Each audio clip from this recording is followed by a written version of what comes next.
Test, test. Hello. Howdy, cabaret audience. Cabaret audience. So I'm not sure which one it is, cabaret or cabaret. I'm Dan Bennis. With me today is everyone's favorite pup, Good Boy. Hello. Uh, today, sir. How you doing, Dan? Good, good. Sorry, just ate dinner and I was really hungry, so I ate too much. So, too much pesto. It does not. Such thing as too much pesto. I know it's delicious, but there is when you're trying to host a thing, and you keep getting pesto. But anyway, yeah. So I guess it makes sense because this is the post-Thanksgiving show. So happy post-Thanksgiving. Happy Thanksgiving, everyone. Happy post-Thanksgiving. If you got away from your terrible families, if that's something that you were aiming to do, congratulations, you made it. I don't know if Yeah. New York Times, their hypothetical conversations that you would have with your liberal or conservative uncle. Yeah. But did you catch any of that? I heard about it. I didn't end up reading it. It sounded. I don't like when the New York Times is like funny. It's always horrible. I find. But Yeah, no, I'm with you on yeah, that. yeah. I did not catch it. But how was it? No, I just thought it was. Well, you know what? I'll tell you what. I thought Ben Shapiro did a good job summing up. Basically, it's your liberal uncle is reasonable and measured and can kind of talk you down from a ledge. Yeah. And your conservative uncle is headstrong and is really in a bad position in life, Yeah. but is still determined to maintain his views. Always. It's like at one point, I think Trump is doing great for the economy, and then your line is supposed to be something akin to, well, how's that working out for you? And then he says something like, oh, not good. Like it's not going well for me at all, actually. Like it's like, what did you expect the response to be? The person's just gonna like admit to you, even if that was the case, the person's gonna admit to you like, yeah, I'm eating canned tuna on a daily basis, But I really think I think the trade war is going to go our way. I really think it's going to work out for us. Like I thought the conversation sounded as ridiculous as I'm making it sound. Yeah, that sounds right. I mean, how many conservatives do you think the average New York Times writer runs across in their family gatherings? I'm gonna assume not a whole lot. Well, they leave New York City, which most of them are not from, and they're gonna crawl back whatever place that they came from. Yeah. Wow, I sound biased on that one. And they're going to talk with their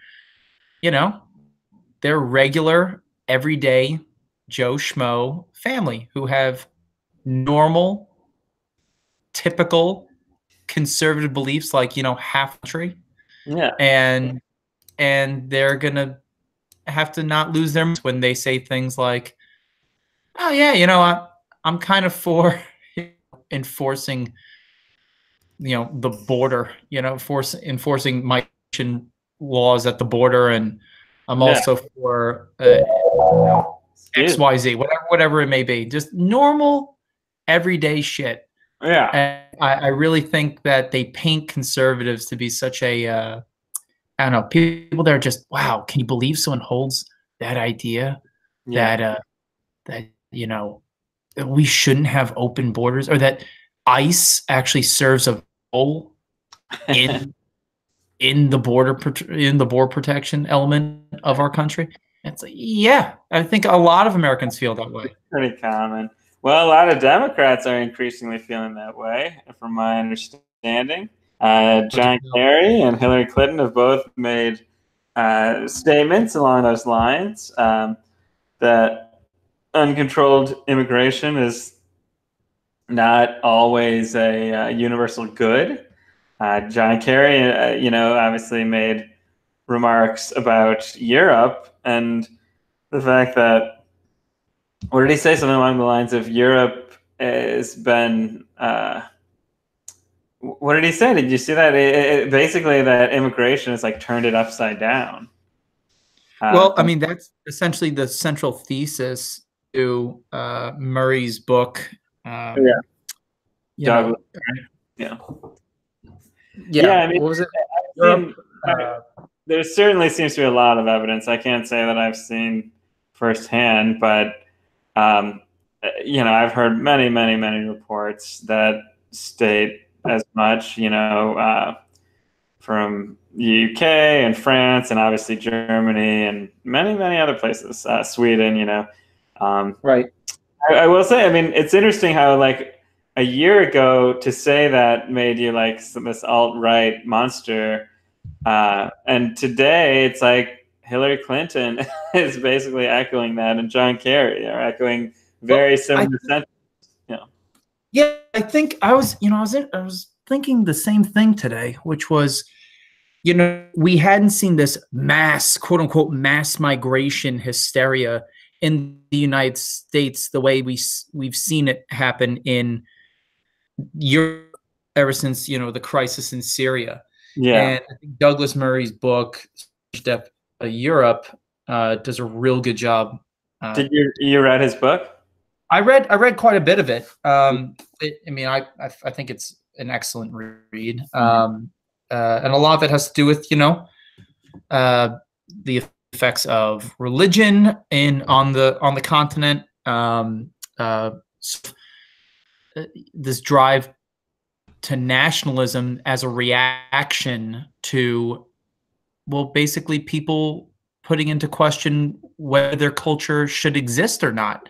Mm-hmm. So this is natural sort of patterns you see throughout history. You saw it after Napoleon's downfall, rise of the Congress of Vienna, this rise of nationalism or a sense of ethnic identity within certain, kingdoms and monarchies.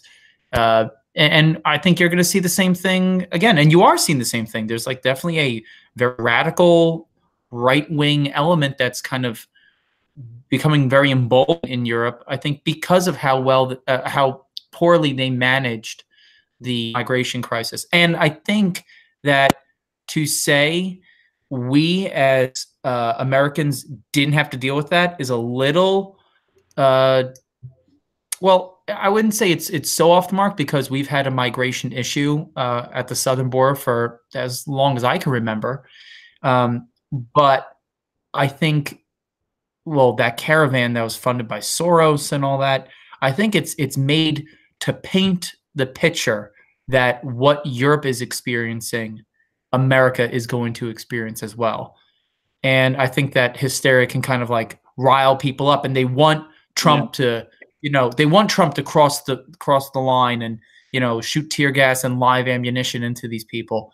So they can say, you see, this is what happened when you put a dictator in power. However, a lot of people are saying, hey, look, I'm all for, welcoming people into our country and all that, but I'm not comfortable with the idea of like opening up gates, literally opening up the floodgates and pouring people over the border. Like, I'm not cool with that. And I'm a Democrat, so to speak, right? And like, that's what you're kind of hearing. And I think Kerry and Clinton are doing that. Yeah.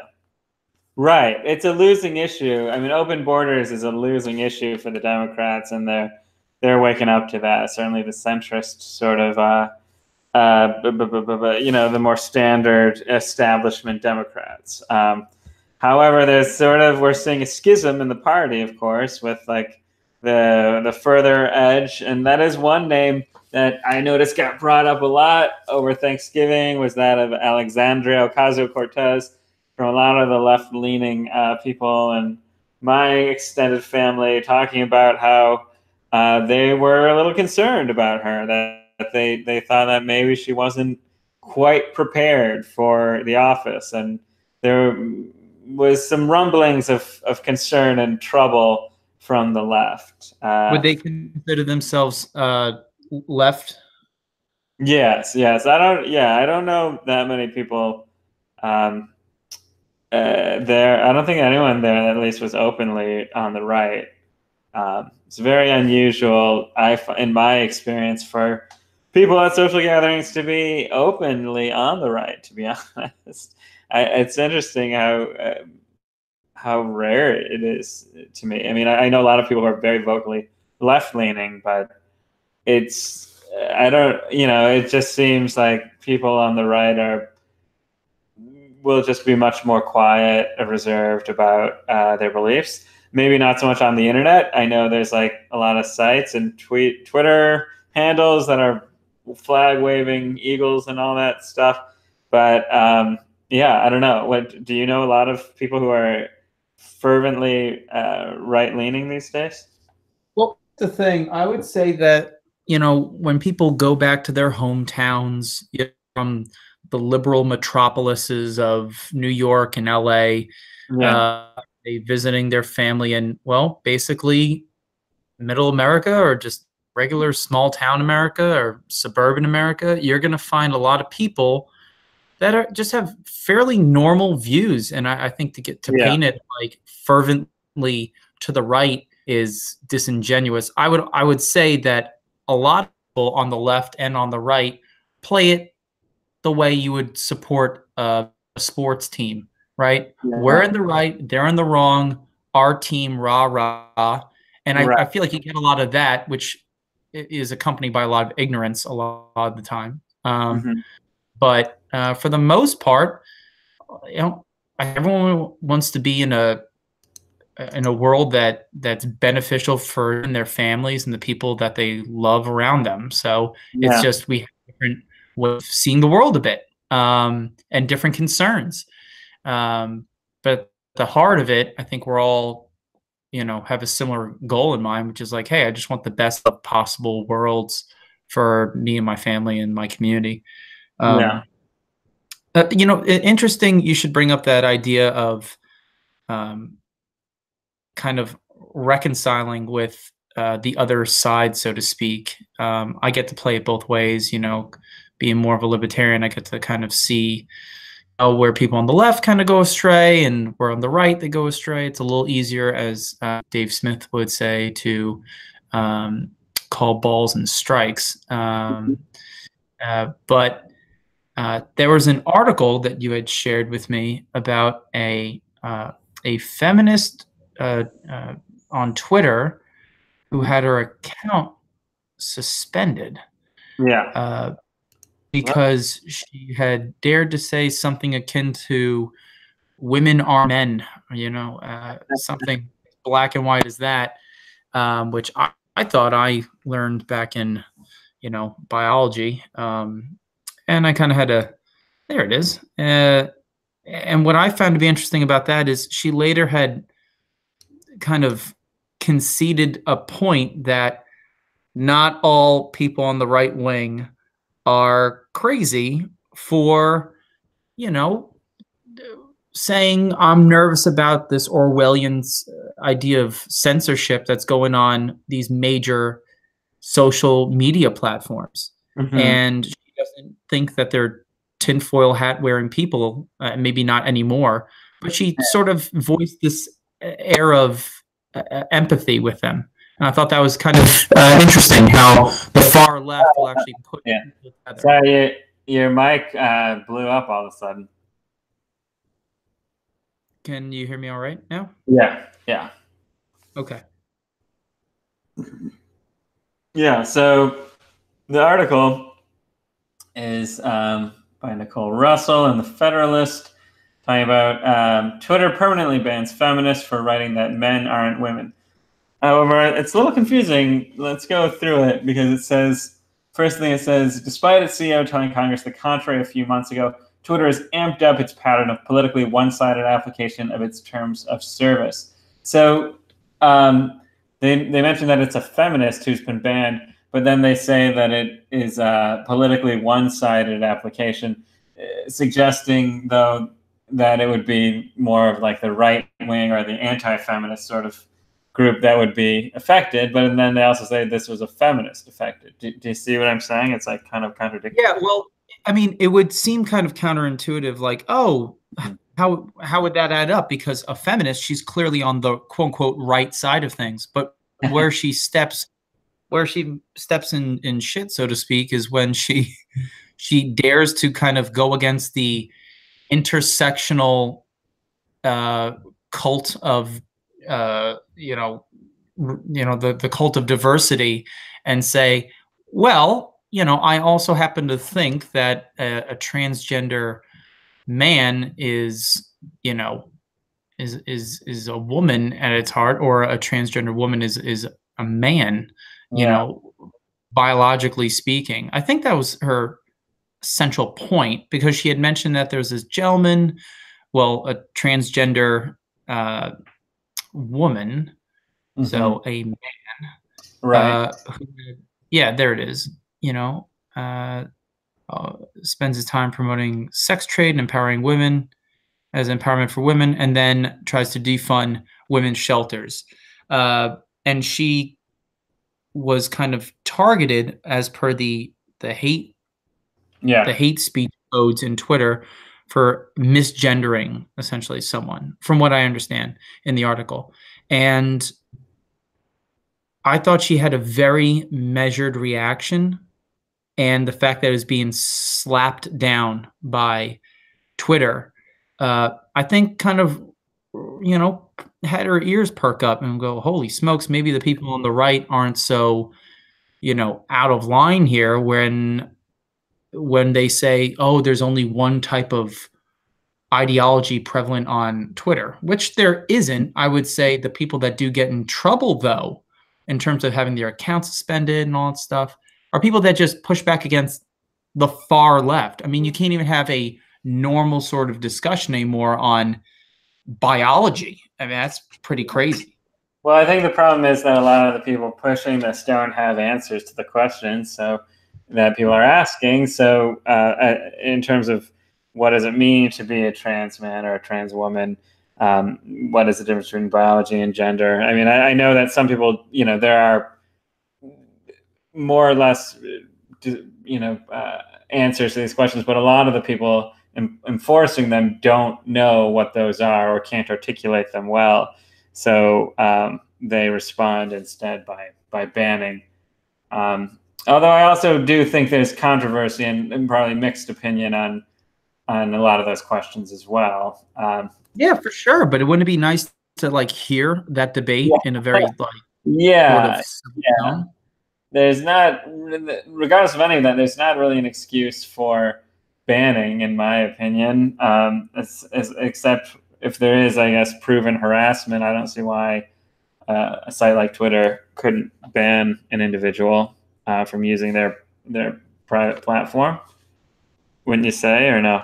No, I would agree with you completely. And it seems like if you want access to this major social media platform, which a lot of people base their followers and their essentially their careers off of, the use of getting information out to people and all that.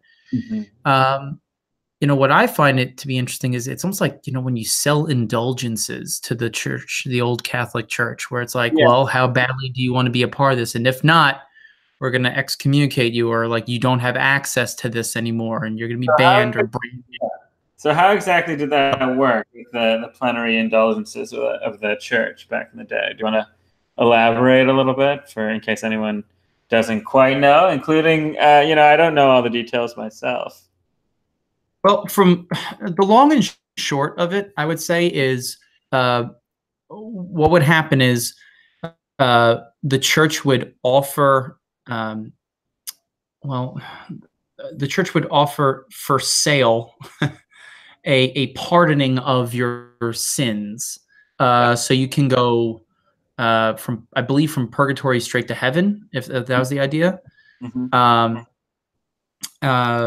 And essentially it was like this way for, rich people to kind of, do their thing and pay off their sin in a way that the poor couldn't. So it's basically a benefit a way that the rich could kind of game the system a little bit. Yeah, absolutely, Yeah. absolutely. Which At does least, I mean, happen today, you know, with like social justice and harassment, where like obviously celebrities, the blue checkmark people, can say, you know, whatever they want often and say really vile things, and you know, Twitter doesn't stop them at all. Whereas like a person with a much smaller reach can get banned pretty easily. yeah, and I think you see that it's an element of power structure that will always be around, which is, well, to the elites, you know, things will be handed to. You know, it's just Yeah. kind of how that works. And so I don't expect anything like that to change, nor do I expect Twitter to, you know, change their tone at all. And I don't expect cable to do that, or any major platforms, because they're bending to the whim of the mob right now, which is like Yeah. this, it's a small group of people. I keep seeing these stats from Britain. I would have to thank Sargon of Akkad for bringing these stats up constantly, Yeah. which is when they do ask people, like, hey, do you consider yourself a feminist, let's say, you're getting like 8 to maybe 15% of that polled, you know, and yet these people are controlling the narrative of what is and isn't acceptable to be said, or they're kind of dictating social decorum.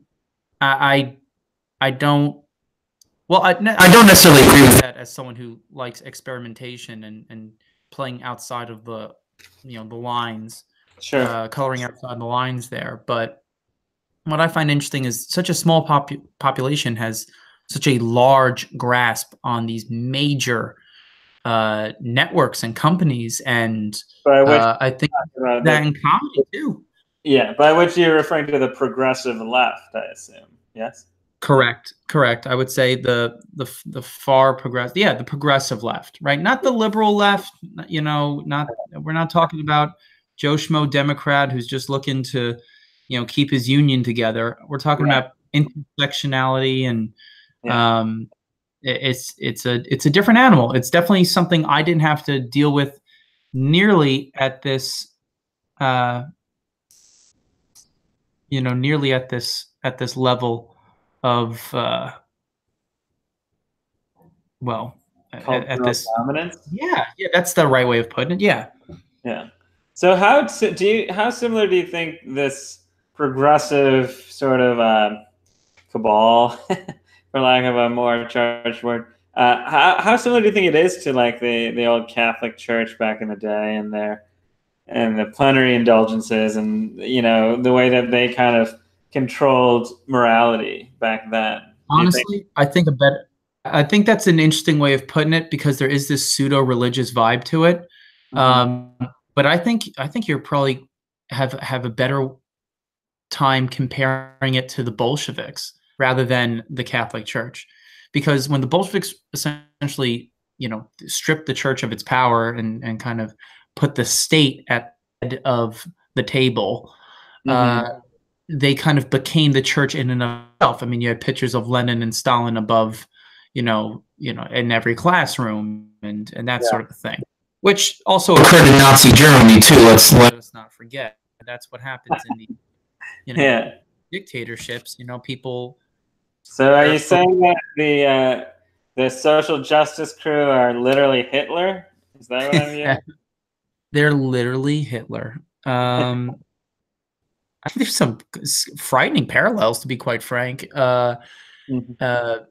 And love to get into that at some point. But I think right now, the easiest one would be to say that they're akin to the Bolsheviks. I mean, they believe in this oppressor versus the oppressed narrative, and those who step out of line are hurting the good of the collective, and they must be dealt with like weeds. They must be pulled in order to keep the garden vibrant, you know, and they have no problem saying you're a weed in the garden. They have no problem. Heck, even if some healthy plants have to be pulled from time to time, they'll do it, and that's all for the benefit of the collective. And I think shutting down this woman for saying, "Hey, I'm just trying to be respectful here when I say, do I have an opportunity to engage in conversation about how I feel about gender dynamics or sexuality? And Twitter going, no, you don't, because we consider it hate speech if you misgender someone. I consider that them pulling the weeds, right? Hey, this is just not going to fly, especially when words are, well, literally violence. Yeah. I mean, that's how they frame it. So I think that's dangerous. Yeah. Well, it's interesting that you say that, because I think it is dangerous as well, because I have pretty personal experience. I was speaking with someone very close to me who is a nurse practitioner, and she was telling me how she's become kind of oddly obsessed with gender as of late, because she's finding more and more of patients of hers coming in claiming to be struggling with gender dysphoria, I think is the term, and also they're going to conferences and being taught to basically relearn what they learned in school, and her medical master's program about what it means to be trans. And this is all very new, and it's certainly being brought into the medical community and changing the way that changing the way that people are taught, which is it's going to change the way that people are treated as well, medically. Hold on, there we go. Okay. So yeah, you just hang up on your mother, Dan. What'd you do? Close, but the point being, a lot of people will complain about this stuff these days, that it's like, oh, it's in Hollywood or wherever, and maybe they have a point. I'm no expert, but the point is, like, it definitely is more than just like a pop cultural thing. It's changing, like, it's a very rapid change. And I to be fair, like, in all honesty, I have mixed feelings, because I think people are, it seems to be being pushed forward without due caution, I suppose, in terms of what this will mean medically. For medical professionals not really knowing how to treat people. So I don't know. I thought it was very interesting and odd that it's kind of, that issue in particular seems to be sort of like a linchpin for a lot of social movements these days. The trans component, as it were, the trans issue.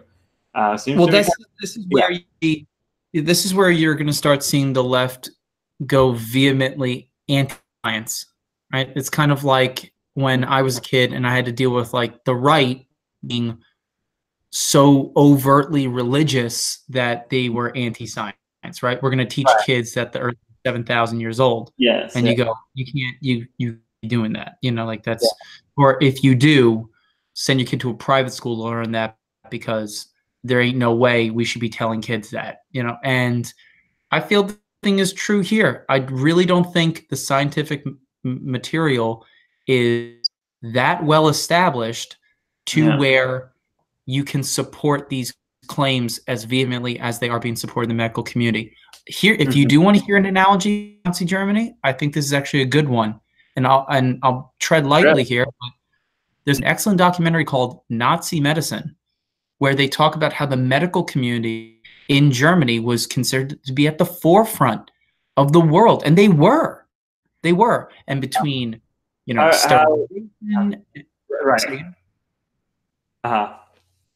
Yeah, so between sterilization and between, which are the proper races that should propagate the earth, and this sort of very mathematical way of pushing their political agenda into the science fields, where everyone is truly supporting these ideas. I mean, and how did it catch on? Well, it caught on enough to where we had a eugenics program program in the United States based off of the German model. So, so it's not like this hasn't happened before, where politics Right. is steeped into medicine, kind of, oh, it's so new and it's cutting edge and this is the new information. And we're just going to throw out all the old information we had on this because it's out of date. And you know what? At no point are you disproving the claims that have been said. You're just adding new information on top and saying that's the only stuff we should be paying attention to.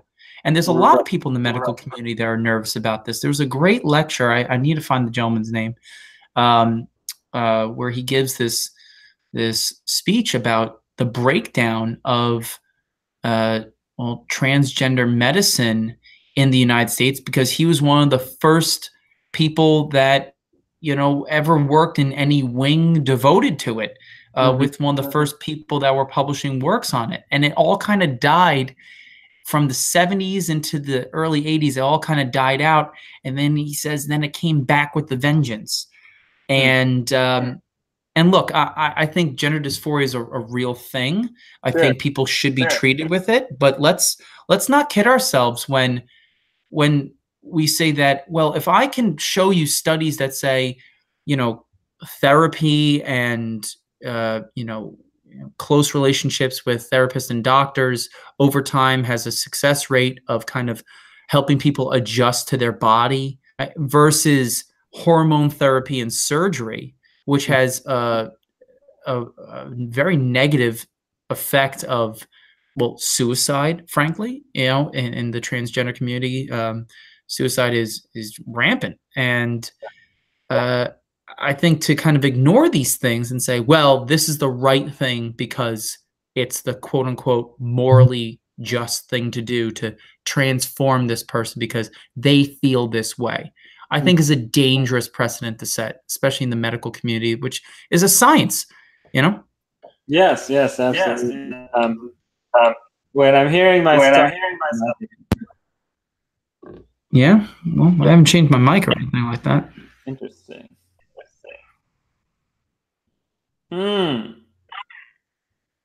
Yeah, definitely coming through on both ends. Okay, that seems to be better. Yeah, well, it's very interesting because people do tend to view science and medicine as like the be all end all, where it's like, well, if medicine says so, then, who are we to question medicine? But like you said, only 80 years ago, the Nazis were like the foremost medical experts on the planet. And no one supports Nazis, I know some people do, but it's commonly believed that Nazis are evil. That's the pretty much consensus around, normal people. So yeah, I think that's fair to say. I think it's fair to say, depending on what corners of the internet you find yourself in. But it's like, point being, that was not a long time ago. Maybe 80 years sounds like a long time ago, but like the comedian who shall not be named, Louis C.K., had a joke about how the Civil War wasn't that long ago. Slavery wasn't that long ago.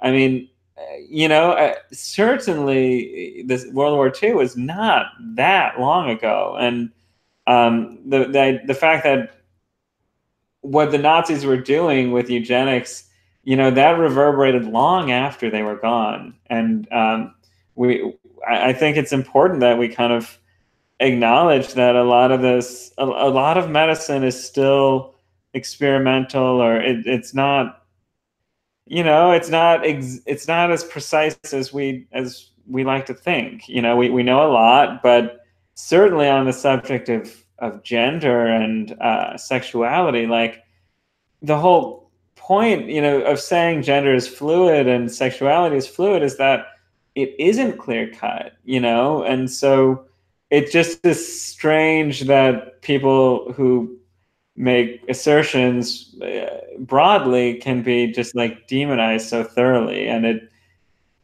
it's a troubling and recent phenomenon in my experience, at least this specific one.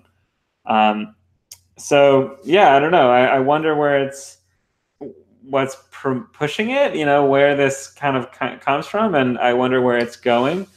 You know, I think I certainly know people who identify as trans, and you know, it's interesting to me to hear their stories, and I don't know about you. Do you? You probably know some people. You're in New York City. It's probably Sure, not. sure. And and here's the thing. I don't want to, you know, when I make these claims about the errors I think the medical community is making, that in no way should be seen as a, well, you know, me dehumanizing these people. You know, that's not it in the least. As a matter of fact, you know, it's just saying I disagree with methodology of how they're going about treating gender dysphoria. You know, Yeah. it's one thing to accept it, and I think that's a beautiful thing. But it's another thing to say that, well, same thing with depression. I think medicine can help depression, but I don't think Yes. it's always going to be the thing that you should be pushing on kids. You know what I Mm, mean? Or adults for that matter. sure. That's You know, true. so Yeah, I yeah, think to kind of like, oh well, you're not fond of giving people depression medication. It's like, first of all, it doesn't mean I don't think no one should ever get depression medication. I don't think right. anyone should ever be denied a service of getting gender reassignment surgery if they really want. You know, that's their choice. However, I would caution the medical community in a similar way where overprescribing of opioids or depression medication has had serious effects on our communities, right? Mm, So I think the same can be said with you know, gender dysphoria. Like, are we being too quick to tell a 16-year-old, 15-year-old, 13-year-old, yeah, I think you should be on medicine to kind of begin your transformation? Like, I think that's a step away from the proven scientific model of testing, and we're kind of running with a political banner at this point in time, because from what I understand, a lot of the research that has been done early on had shown that therapy was extremely successful into 90 something percent, yep. and gender I did not. reassignment surgery isn't necessarily always the best option. Uh, Yes. I do know, yeah, I've read a lot of the statistics on reassignment surgery, and that doesn't seem to be particularly effective from the reading I've seen, the studies I've seen, unfortunately. But it is interesting that I would say that it's a problem broadly on the left in terms of the left does seem to these days fail to critique in any way a person's utilization of pharmaceutical techniques or chemicals for, I guess, improving their lot. Whether it be like, I feel like the left has not really done enough to curb the opioid issue. I feel like they are not willing to criticize any utilization of pharmaceuticals for depression, or you know, for potentially for gender dysphoria issues. But I don't know. It seems in general like people on the, I think the left broadly is kind of afraid to go there, and it seems like something that would, in my view, be naturally something that they would be more concerned about. Wouldn't you think, or no? no, I agree with you completely. Yeah. And it's, again, I think this is where you see the left get into trouble with, I'm trying to help people, right? You're trying to liberate them so that they can live freely, right? And at the Mm-hmm. same time, you can kind of, well, be hurting people at this Yeah. time. So And I know I've been on the, yeah, this is a very interesting talk. yeah, I'll give it a listen. Yeah, I would definitely check it out. I mean, it's 40 minutes, but it's interesting to hear this Dr. Van Meter. Mm-hmm. What I found interesting was his relationship with a lot of the forefathers of the transgender medicine in the United States. Very interesting stuff. Mm-hmm. So it's kind of like someone who's walked alongside the pioneers of this movement and saw where it kind of went awry, and is kind of raising some sort of awareness to that. But Well, it was an people who are more libertarian, or to perhaps left-leaning libertarian, I certainly feel like I probably lean left on certain issues. I think it's safe to say we both are pretty critical and skeptical, rather, of movements that are overly or clearly political. And this is one that certainly is. So, I think both of us would probably, be completely open to however anyone decides to live as an adult, for heaven's sakes. 100%. But as a political movement, I'm skeptical of virtually every, and it makes people hate me on every side, I think, or get Right, because you're not going to play their game so willingly with them, right? Which is a problem, because when I lost my religion, let's say, and I lost my faith in my government, let's say, you become a skeptic of everything overnight. You lose the framework of trust in any sort of,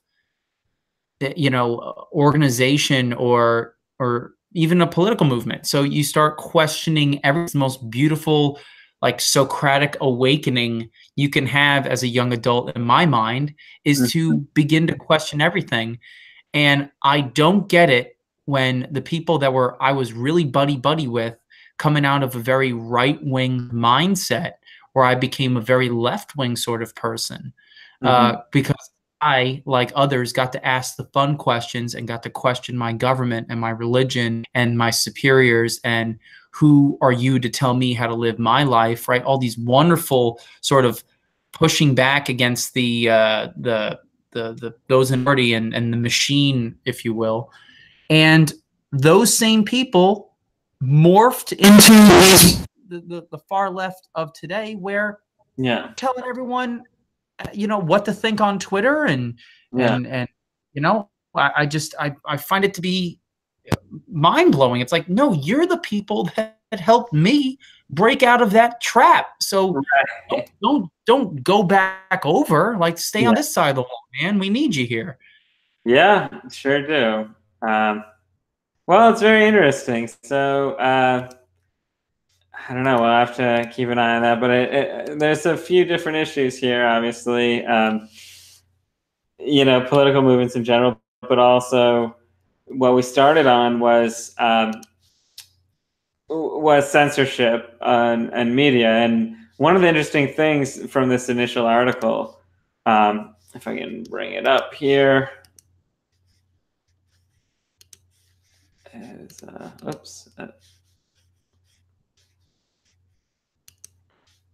here we go.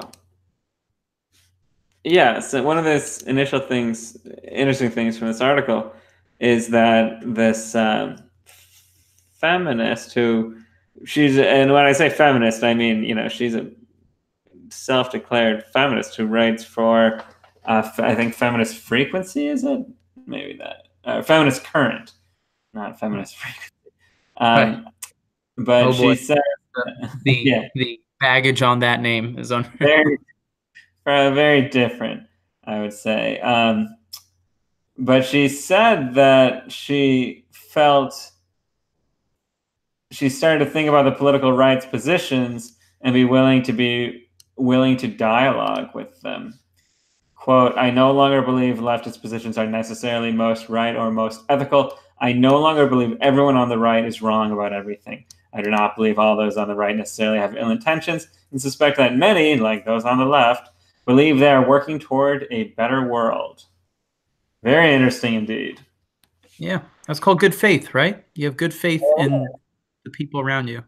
Yeah, which is good to see. I mean, I know I certainly know a lot of people who are very critical of feminism these days, and I would say I've been critical of how fervent and I would say combative a lot of people have been when discussing it.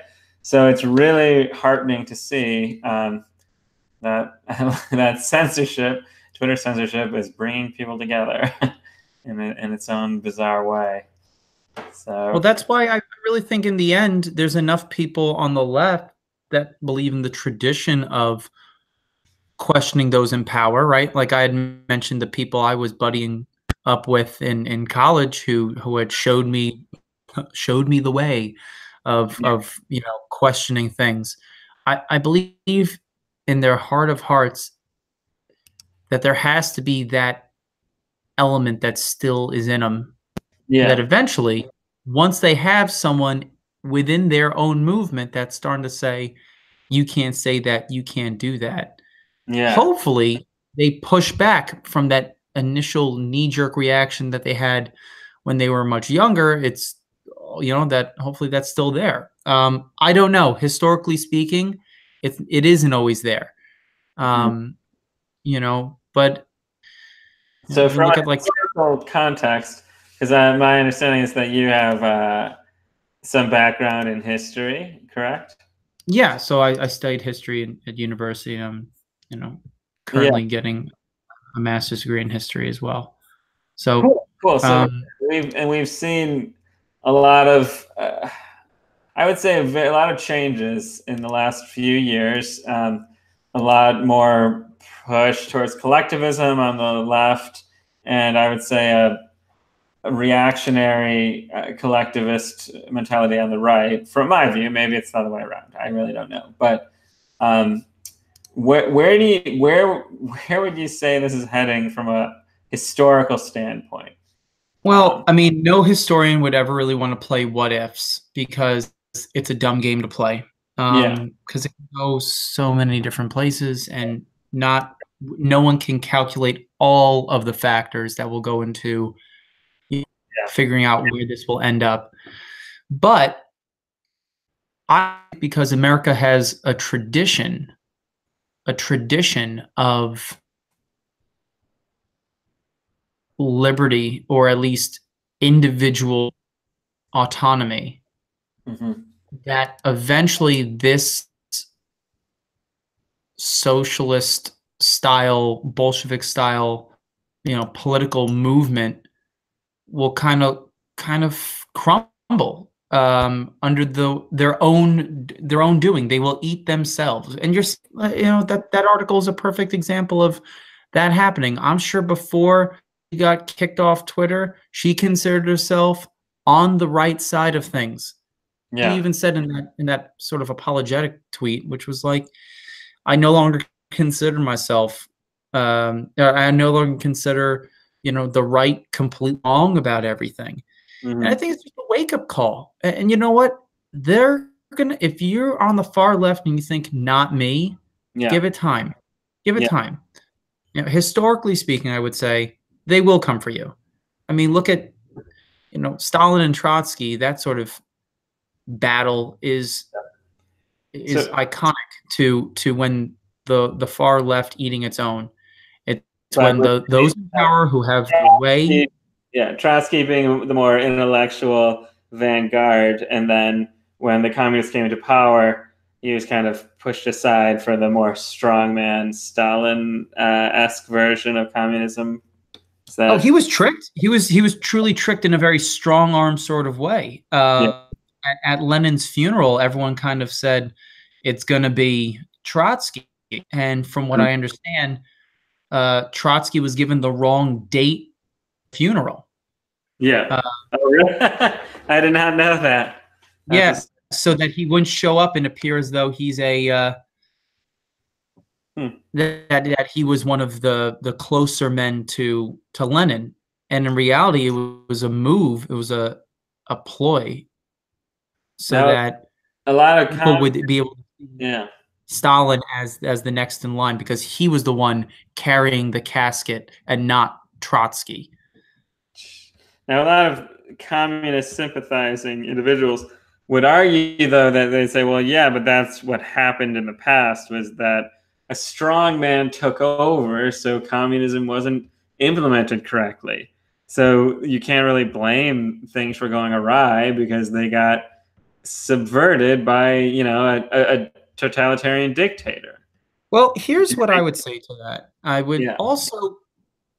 I would also say this, as a libertarian, I'm actually for the idea of if you want to voluntarily exercise a commune or something, like you're more than free. You should be more than free to run that experiment. Like, Sure. go ahead. But when it comes to compulsorily, mandating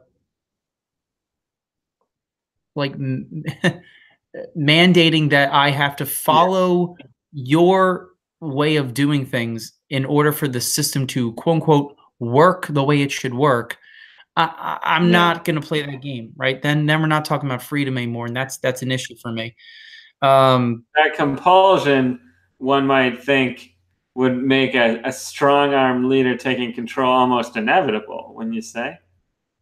Absolutely. As a matter of fact, because a system like that would demand that people have to be in line in order to work with it, it kind of begs for a strong leader to take place.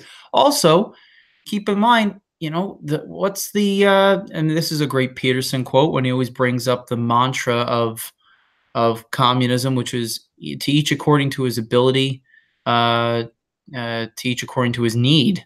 Yeah. Right. So the idea was, well, you'll get what you deserve and you'll give what you can give. Mm-hmm. And there's a problem with that. Well, says who? Who gets to decide that? Right. At the end of the day, it's not like you're going to vote to decide who gets what they deserve. To quote Milton Friedman, how do you know what you deserve? A lot of people think they deserve a lot of things, and they're completely mistaken. Sometimes we hope we don't get what we deserve. Sure. So, it's very interesting that this sort of totalitarian system, a communist system, is constantly tried over and over again. Although I really don't think it had been tried at the level as at the level the Soviet Union attempted to try it, unless you're talking about Maoist China and to some degree Vietnam or Cambodia. At the end of the day, like we had mentioned, well, who gets to decide who gets what? Well, it's going to have to come from a single person's mouth eventually, and you gotta have to feel comfortable with that kind of a person. And as the vac power works, someone's going to fill that void. You leave an empty chair to where someone's going to step up and say, hey, I think I'd be the right for the job. Typically, they're the last person you want stepping into that void, especially when you say, just so you know, you have complete and ultimate power of deciding who gets what. A lot of times, the first person that has the idea is the right person for the job, and the second person to come along is just drawn to the position of power. It's very interesting. Like when an entrepreneur will start up a business because they're creative, and you go, wow, what a creative, great person. This is what a wonderful idea. It typically takes a conservative person to run the company correctly. Right. And I think you see the same sort of thing happening, like a bait and switch, really, when it comes to like socialism or communism, which is, hey, you have this revolutionary who has risen to power and has led the revolution successful, and the people are getting what they want. Now who's going to take over? Well, someone who is not like that person, typically. They may have Steve Jobs. People sign up for Steve Jobs, they end up with Tim Cook. A perfect example. Yeah. It's pretty good. Well, that's interesting. One last thing I wanted to say, just so people kind of got a sense of what I feel like maybe we seem like we were ping-ponging around a little bit. If for people who aren't necessarily up on all this stuff, we mentioned Bolshevism and how this is the current moment and kind of a social justice progressive moment was referred to as similar to Bolshevism. Would you want to elaborate on that a little bit, just to give a sense of what exactly does that mean? Well, I would say that at the core of the social justice movement, you need a group of people. Uh-huh.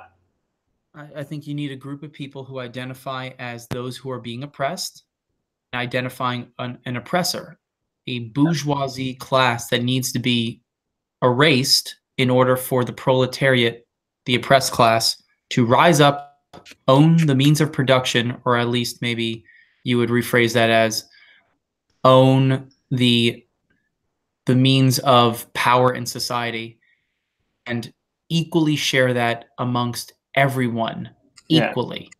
So in current sort of parlance language, you might say that, I guess, the progressives see themselves, I guess, like they see the ideal, I guess minorities, gender and racial minorities and women as oppressed, and men, and particularly white men, and particularly Christian white men and Republican Christian white men as oppressors. Is that right? Would you? Right. Well, I wouldn't even say Republicans specifically, because I think Republicans have taken on this sort of like identity as the Christian white man class, kind of interchangeable now.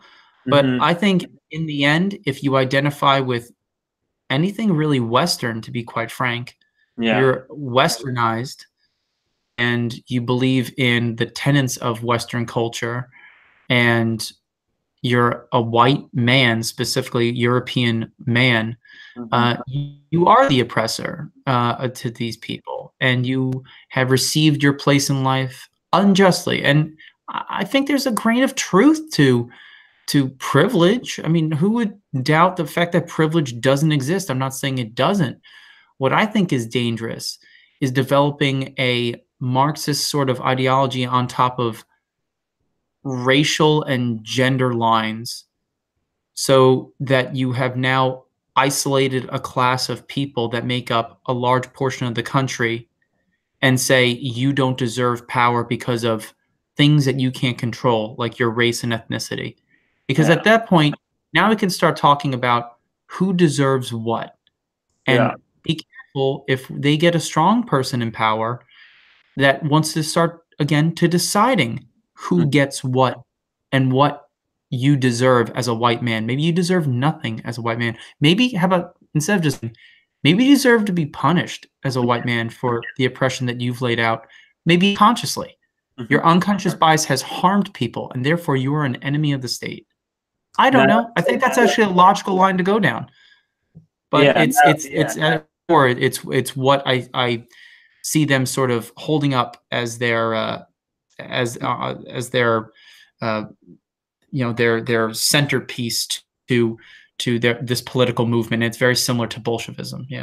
And from a more, I guess, libertarian or classical liberal approach or perspective, I guess you'd see anyone who is trampling on what you consider your personal liberty as an oppressor of sorts. When you think, like, I would say the view is that if you're taking away my rights that are not given by, that are, I guess, like natural human rights, then you'd be an oppressor.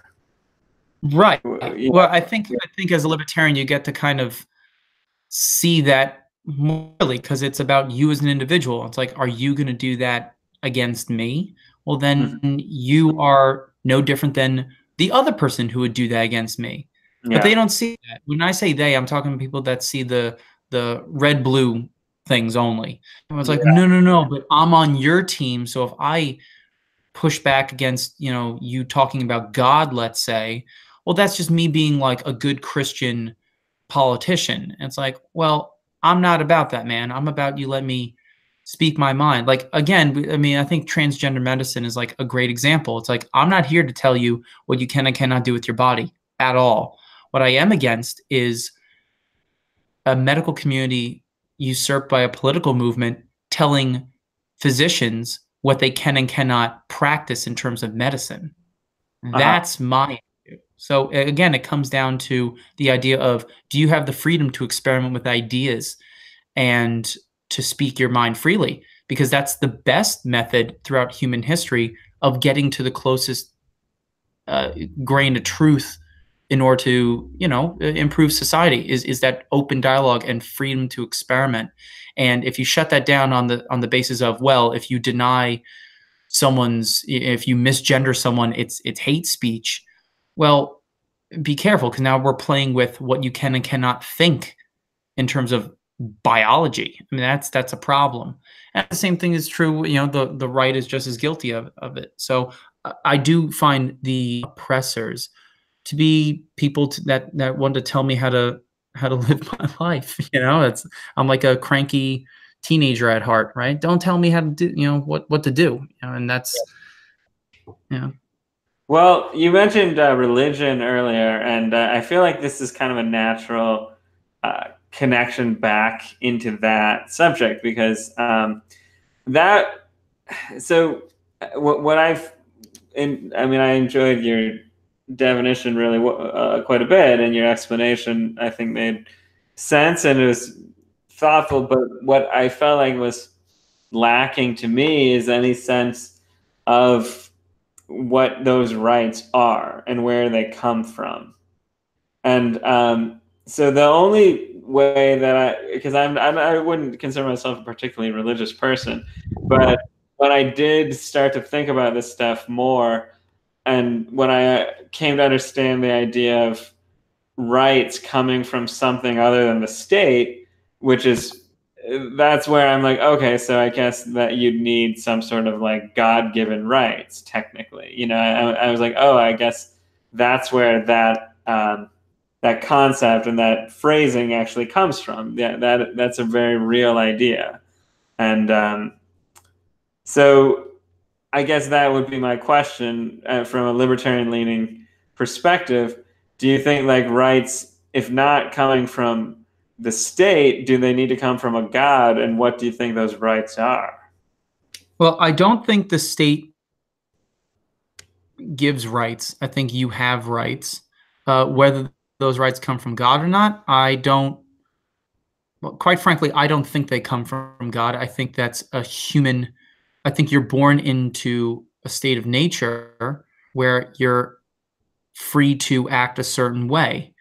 Yeah. And it only takes someone in power to kind of impose how they feel you should act before you start changing how you act. Now, there's like this element of like the social contract, which is like, I'm going to give up some of the crazy things I want to do in order to benefit from the idea of a community or a society.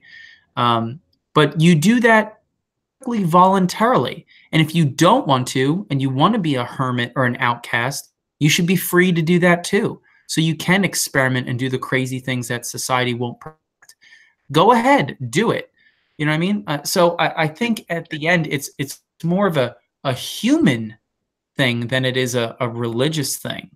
But I still don't understand though, where do rights come, like what makes a human right valid and valuable? That's just a legitimate question that I've been struggling with a bit. Yeah, no, I agree. A lot of the Enlightenment thinkers would probably have a much more in-depth idea of that, and not all of them wrote about it in a strictly religious tone. Who did? Say again? Who wrote about it in a religious tone? Well, I said not all of them specifically did. Gotcha. I think people like Thomas Jefferson and Benjamin Franklin accused of being atheists because of how much they wanted to separate church from state, and the idea of God is more of a, well, again, to not sound so Peterson-esque, but as a more of a metaphor more than anything else. I don't know. And if that's the case, where's your proof, if we're going to be so scientific, that you do have such a thing like natural rights? Right. I think the key term there is natural, which means if you're born in a state of nature, you have free will, and I Hmm. think you're allowed to conduct yourself with free will voluntarily.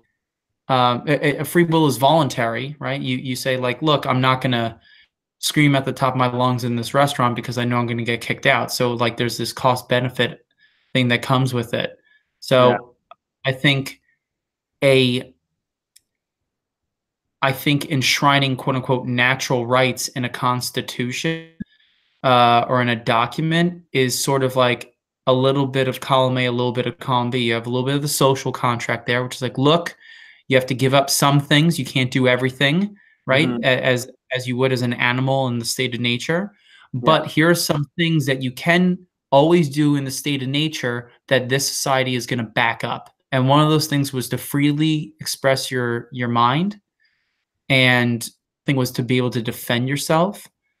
I think there's a lot of things that protect you from an abusive person as part of that social contract, that any point in time you can say like, look, I'm not about this, and I'm I'm exiting, man. I'm, taking the last train out of here. I'm gone. Hmm. um and I think they kind of identified that as a God-given right, as in something greater than the state. Right. um See that it- exactly. That's yeah. the thing that gets me when you talk about social contract. That makes sense to me. I want that. I wish that was like enough, but I can't help but feel that that just leaves someone with the idea that, okay, well, what if the state changes the contract, like in a very Darth Vader esque, I'm altering the deal. I mean, if it's a social contract, then that means that it can be adjusted by what is socially decided.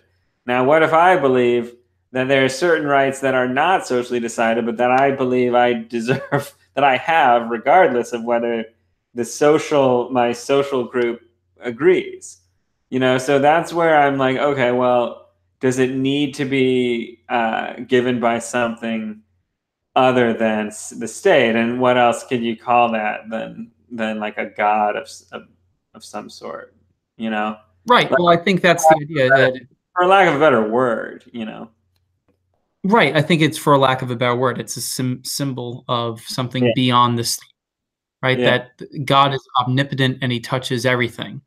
And the state doesn't do that because it's man-made Right. and it can only control so much. And you Yeah. have that free will inside and outside of the state. Yeah. So in the state of nature, and when you're within the protection of the collective, you have these things. You just are put in check when you are part of the social contract versus when you're not. Hmm. And that is something that is beyond the state. And I think to address it as like that's from God, or like it's innate to human nature to be free, because you're born free. Uh, and if you don't think you're born free, then explain revolutions, right? You can try and control people as much as you want, but eventually, you Yeah. know, it's always a work in progress to control people. That's Uh-huh. the other thing history has always shown too. Like, you think governments control people, and they do. They do a great job at it, Yeah. but they're always Very hard. trying to do it. They never take a day off, because if they were, freedom would come flooding out. And that's the thing, right? That's I hope so. I am maybe more pessimistic than you. I wish, I want to believe, as Fox Mulder once said, but I'm pessimistic at the moment. I don't know that freedom comes, because I feel like we're losing freedom, and I don't think there's any good reason for it aside from perhaps people don't really value it as much as I would like. Well, yeah, I think that's like perfectly said. I think you lose freedom when you don't value it. It doesn't have value because when you're being taken care of, Yeah. by technology or by the state, it makes life simple. You don't have to worry about it. That's part of the benefit being, taken care of by the state, which is I don't have to worry about the state of nature coming, someone banging me over the head because there's this contract of that the state's going to keep that in check too, right? So but if you get too comfortable, lose that humanity that you have. Yeah.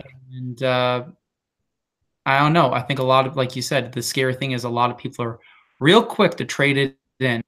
And I'm not. I would rather live. Oh my God, this sounds so, I don't know, right? It's like I would rather live a little more dangerously than to be constantly taken care of. And I think Peterson talks about that, with the idea of like the edible mother. Like you can live in your mother's basement for the rest of your life, eating, cheeseburgers and never having to work a day. But what kind of a life would that be? Like, would you want that life? A lot of people go, yeah, well, guess what? That's slavery, man. Like you're basically, you don't have a life of your own. And a life of your own comes with risk, and it comes with failure, and it comes with all that. But it's yours, and that's yours. So I don't know. I think a lot of people are waking up to it when they get their of it, but Lord knows, I don't think enough people have their palates adjusted to such a notion just yet. Well, I think on that note, perhaps we should wrap things up. Sure. Yeah, I tend to agree. I hope you're right. I agree with the sentiment. I'm at the moment I'm feeling rather pessimistic, I must say, about where all this is headed. I'm a little concerned, but we'll just. You're skeptical, Dan. That's a good thing. What's that? You're skeptical, so am I. Yeah, I'm skeptical too. I don't know how long this experiment's going to run. Fair enough. I'm a born skeptic, for better or for worse. But yeah, well, thanks so much, good boy, for doing this stream. I think we got to a lot of good stuff. We put up the articles that we talked about if anyone's interested in giving them a look. And feel free to leave any comments as well. Signing off. Good boy. Thank you. Thank you. Take care.